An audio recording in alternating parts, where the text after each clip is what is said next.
మాటల్ని మనం వాటిల్లో కొంత మేరకన్నా అమలు పరచుకోవాల్సిన అవసరం ఉంది. అంటే ముఖ్యంగా ఏదైతే ఈ బాల్య వివాహాలు ఉన్నాయో అవన్నీ చాలా బాధాకరమైనటువంటి విషయం. అనాది నుంచి కూడా దాన్ని ఇంత డెవలప్మెంట్ అయిన తర్వాత కూడా ఆ బాల్య వివాహాలని పూర్తి స్థాయిలో అరికట్టలేకపోతున్న పరిస్థితి కనపడతా ఉంది.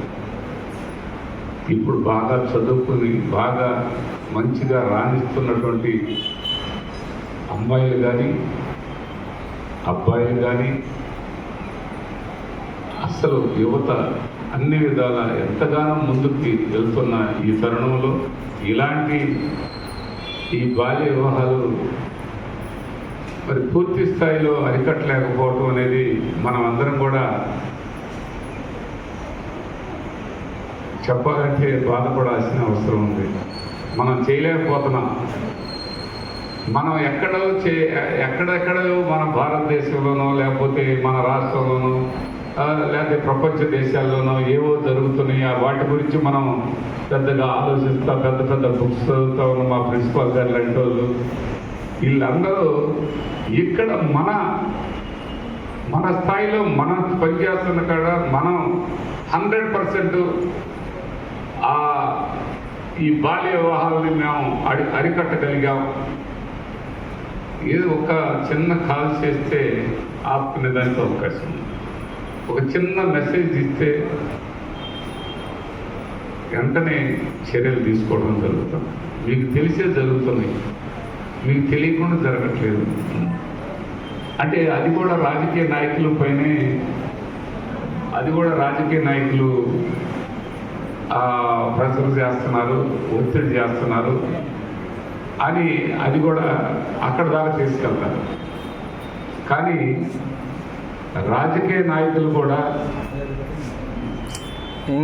ఈ బాల్య వివాహాల విషయంలో ఎవరన్నా ఉన్నా కానీ ఎక్కడన్నా ఒక మాట చెప్పాల్సిన అవసరం వచ్చినా కానీ అది చెప్పకూడదు. వాస్తవంగా చెప్తే మన అంతరాత్మను మనం మోసం చేసుకున్నట్టే. సమాజం బాగుండాలి, సమాజం అన్ని విధాల అభివృద్ధి చెందాలి, సమాజంలో మనుషులు బాగుండాలి, వాళ్ళన్ని విధాల మంచిగా ఎదగాలి, మన బిడ్డలు బాగుండాలి, ఇవన్నీ చెప్పుకుంటుంటాం. కానీ మన కాడికి వచ్చేసరికి మీటింగులు చెప్పినంత ఆ స్థాయిలో మనం బాధ్యతని కాస్త గుర్తు చేసుకొని స్పందిస్తే చాలు. చేసుకోవాల్సిన అవసరం కూడా ఉంది.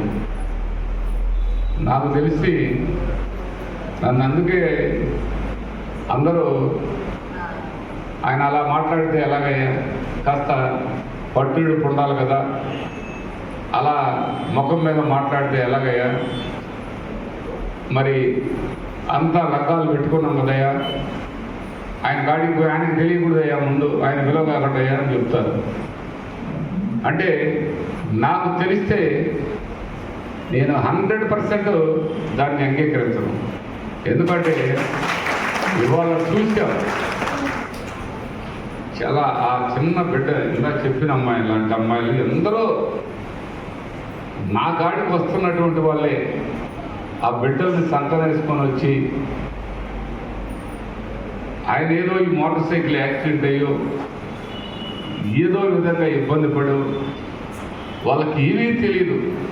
14 సంవత్సరాలు 15 సంవత్సరాలు 16 సంవత్సరాల వయసులో అసలు సమాజం గురించి కానీ సమాజంలో ఉన్నటువంటి వ్యవస్థల గురించి కానీ వీటన్నిటి గురించి పక్కన పెట్టి అసలు పెళ్లి చేసుకున్నాం అనే దాంట్లో మనం బాధపడాల్సింది ఏంటంటే ఆ తల్లిదండ్రుని ముందు వాళ్ళు మారాలి, వాళ్ళలో మార్పు రావాలి.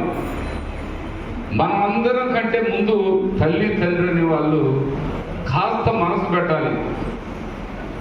వాళ్ళ వెనకటిదే చెప్తారు. వెనకటి రోజుల్లో మీ అమ్మకు 12 సంవత్సరాలు, నాకు 16 సంవత్సరాలు, అది పురాణం చెప్తారు. కానీ ఆ పురాణం రోజులు కాదు ఇవి. ఇవాళ పరిస్థితులను బట్టి ఇవాళ ఉన్నటువంటి మరి సమస్యల మీద ఇలా మనం ఇంత డెవలప్మెంట్ అయిన ఈ విషయాల మీద ఆలోచిస్తారు. మా బాగా తెలుసు, పెద్దవాళ్ళు నీకు తెలుసు కదా ఎవరి పెళ్ళి ఆ అమ్మాయి ఎంత వయసు అన్న సంగతి నీకు బాగా తెలుసు కదా. మరి మీరు కూడా ఖండించవచ్చు కదా, మీ స్థాయి సరిపోతాయా అని చెప్తాను. చెప్పబోయే మాట నాకు అర్థమైంది. స్థాయి కాదు ఇది, నిజంగా మాట్లాడాలి, నిజం చెప్పాలి. నువ్వు తలుసుకుంటే ఒక్క బటన్ నొక్కితే మా కమిషనర్ గారి లెవెల్కి పోతుంది, పద్మావతి గారి లెవెల్కి వెళ్ళింది. అది మనకెందుకులే అని అనుకుంటే ఎలా? సమాజంలో మనం ఎందుకు అనుకుంటే ఎట్లా? మనం కూడా సమాజంలో మనం ఊరు ఒకరు కదా అని ఆలోచించాల్సిన అవసరం ఉందని సందర్భంగా తెలియపరుచుకుంటూ మీ అందరికీ మీరు చెప్పి మీరు తల్లిదండ్రులు కూడా ఎడ్యుకేట్ చేయాల్సిన అవసరం ఉంది. బాధ్యత మనకు. ఇప్పుడు అంగన్వాడీ టీచర్స్ ఉన్నారు, వాళ్ళకి ఎక్కువగా అవగాహన ఉంటుంది. ఎవరు వాళ్ళ బిడ్డలు, వాళ్ళు ఆ చిన్నపిల్లలు ఆ గర్భిణి అయ్యి నన్ను కూడా తీసుకుపోయారు వీళ్ళు. అప్పుడు నేనేం చేస్తాను? నేనేం చేయలేను, ఆమె ఏం చేయలేదు. 17 సంవత్సరాలు 16 సంవత్సరాల అమ్మాయి, గర్భిణి అమ్మాయికి ఆ కిట్ ఇవ్వాలి. ఏం కిట్ అమ్మది? ఇస్తున్నారా? అదే ఆ ఇచ్చే కిట్ మనం మీకు తెలియదా? 16 సంవత్సరాల వాళ్ళకు కూడా ఇస్తున్నామని మీకు కూడా తెలుసు కదా, నాకు తెలుసు. నేను ఈరోజు మీకు ఎందుకు చెబుతున్నానంటే, మీకెవరికన్నా మీరందరూ అక్కడికి వచ్చిన వాళ్ళు ఎవరైనా ఉంటారు కదా, నేనేమన్నా అలా ఎవరు నన్ను అన్నానా, అలాంటి ఎవరు నన్ను చేశానా? ఇలా చేసిన దానికి ఒక బాధ్యత కలిగినటువంటి వాళ్ళు మాట్లాడేవి ఎవరో రాజకీయ నాయకుడు నేనేం కూడా చెప్పొచ్చు, చెప్పటం అది కరెక్ట్ కాదు. మంచికి వాళ్ళకి మంచి జరిగేదానికి మనం ప్రయత్నం చేయాలి. కానీ అలాంటి దుష్ప్రచారాలు చేసి అలాంటి వాళ్ళని రెచ్చగొట్టి ఏదో ఓట్లు దానికోసమే ప్రతి ఒక్కటి ఆలోచిస్తే అది అంతవరకు సమాజంలో మంచి ఆలోచనలు కావు. నేను మీకు శాలరీ నేను పెంచేవాడిని కాదు, నేను తగ్గించేవాడిని కాదు. అది రాజకీయం కాక ఏముందండి? అంగన్వాడీ టీచర్లకు నేను శాలరీ నేను పెంచుతానా? నేను చట్టసభల్లో, నేను అసెంబ్లీలో నేను ఒక నంబర్ని. దాని సమయం వచ్చినప్పుడు, నాకు అవకాశం వచ్చినప్పుడు నేను మీ గురించి మాట్లాడటంలో నేను మాట్లాడతాను.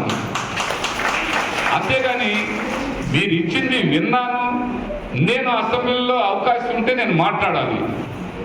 అందరికంటే ఏదైనా అడగాలనుకుంటే నేనే అడగలను, నేనే అడుగుతాను. అది మీరు చూస్తారు కూడా. అంటే ఎందుకు చెప్తున్నానంటే, అసత్య ప్రచారాలు చేస్తే అది ఎంతవరకు కరెక్ట్? నిజంగానే జరిగినా కూడా అది అసత్యమని అనుకుంటారు కదా. ఎప్పుడైనా అసలు ఏ అంగన్వాడీ టీచర్ని తీసేయమని కానీ అలాంటి ఆలోచనలు కానీ ఈ నియోజకవర్గంలో జరగలేదు. ఎక్కడన్నా జరిగినాయో నాకు తెలియదు. కానీ నా నియోజకవర్గంలో మట్టికి అంగన్వాడీ ఆయాలు కానీ అంగన్వాడీ టీచర్స్ కానీ వాళ్ళని నేను మా కుటుంబ సభ్యుల్లాగే నేను భావించాను. వాళ్ళందరూ కూడా నేను గడప తిరుగుతుంటే కూడా ఎంతో ప్రేమగా వయసులో పెద్ద ఆయన అని పెద్ద ఆయనగా గౌరవించి ప్రతి ఇంటికి వాళ్ళు కూడా మాతో పాటు తిరిగినందుకు వాళ్ళకు కూడా ఈ సందర్భంగా కృతజ్ఞతలు తెలియపరుచుకుంటూ అందరికీ నేను ఒక్కటే చెప్తున్నా, మీ అందరి ఇక్కడ సందర్భం వచ్చింది, మీరు కనపడ్డారు, నాకు ఆగదని చెప్పాను. నేను తప్పు చేయను కాబట్టి నేను తప్పు చేయలేదని మీ అందరూ ఈ సందర్భంగా తెలియపరిచాను. మీరు తప్పు